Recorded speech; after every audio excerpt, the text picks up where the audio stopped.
मेरा सौदा हो गया ना पक्का तो फिर मी बात करतो. आताच समुद्रबाईंनी सांगितलं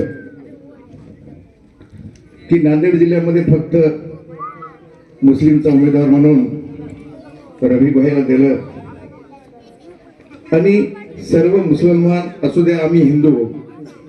मी कालही माझ्या एक क्लिप मध्ये म्हणलो होतो की फिरोज भाईला आम्हाला मुसलमान वाटतच नाही. आमच्या हिंदू मध्ये त्यांचं एवढं करेज आहे. कोणताही गरीब माणूस असो की मोठा माणूस असो माझ्यावर सुद्धा त्यांचे उपकार आहेत. आणि या ठिकाणी सांगणं जरुरी आहे. मी जेव्हा करोनामध्ये बिमार पडलो होतो साहेबांच्या माध्यमातून त्यांनी मला 5 लाख रुपये दिले. मला एवढा अभिमान वाटला. मी त्यांचे पैसे वापस केले. पण करोनामध्ये अशी चीज होती की गेलं की वापस याची गॅरंटी नव्हती. किती मोठं मन लागते. हा मोठे मनाचा माणूस पण हे तुमच्या मतावर उभा आहे. नाहीतर त्या दिवशी तुम्ही काम काढशाल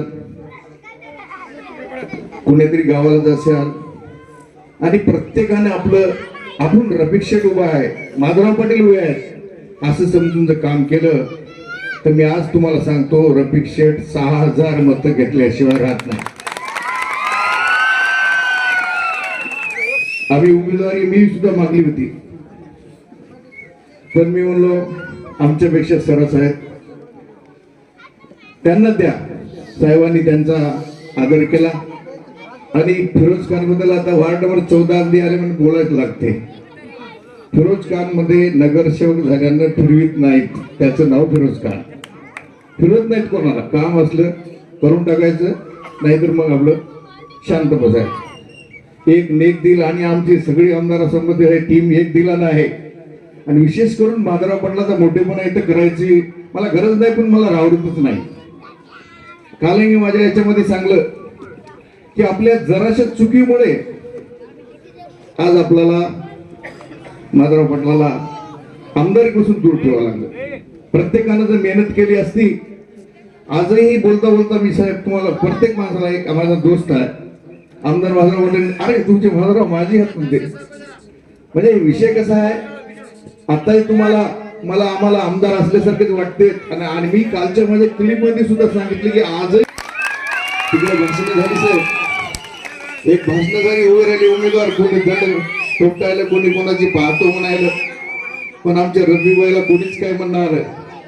एकाने विषय काढला एका आमदाराने विषय काढला तुम्ही काल ऐकली असेल क्लिप. मला दुःख वाटलं. मी म्हटलं तुम्ही तालुक्याचे आमदार आहात मग तुम्हाला हे दिसते तर तुम्ही का करत ना. म्हणजे याचा अर्थ तुम्ही काहीतरी घेता ना असं सिद्ध होईल ना. मला एक दुःख वाटलं. दुसऱ्या गोष्टीचं साहेबाचे थोडं त्यांना काढलं की आई होती तेव्हा काही गेलं नाही. मी सांगितलं साहेब मी ज्या काय हिमायतनगर मध्ये 5 रुपयाचं जरी काम केलं असेल ते फक्त माधवराव पाटलाने केलं. कोणीही केलं नाही. मी आज अंतकरातून सांगतो 12 महिने झाले आमदाराला येऊन 12 रुपयाचं सुद्धा काम कुठं केलं नाही. आणि आज मोठेपणानं सांगायले की 17 कोटीचे ड्रेनेज आणले आणि मी आता गावाचा विकास करायला. मी त्या क्लिप मध्ये ऐकलं असेल सगळं मी त्याकडे सांगितलं नगरपंचायतच्या इलेक्शन लागलेले आहे आणि तुम्हाला जर विकासच करायचा असाल आमच्या हिमायतनगरचा तर तुम्ही आधी ड्रेनेजचं उद्घाटन करा आणि बंद निवडणुकीला उभं राहा. भूलतापा द्यायले. आता उमेदवाराबद्दल दोन्ही सांगायची काय गरज नाही. त्याच्यामुळं आपल्याला जास्त काय बोलत नाही. 2 तारखेला आपण सर्वात दोस्त मित्र आई वडील बहीण कुठं आपला रिश्तेदार जरी असं तर त्यांना त्या दिवशी बोलून घ्या. आणि माझा एक अपमान करू नका. म्हणजे कशासाठी म्हणालो किमान 6000च्या कमी मतं जर पडले तर मी दुःखी होईल. तुम्हाला सांगतो 6000 मतं पडले पाहिजे किमान असं धरून त्याला.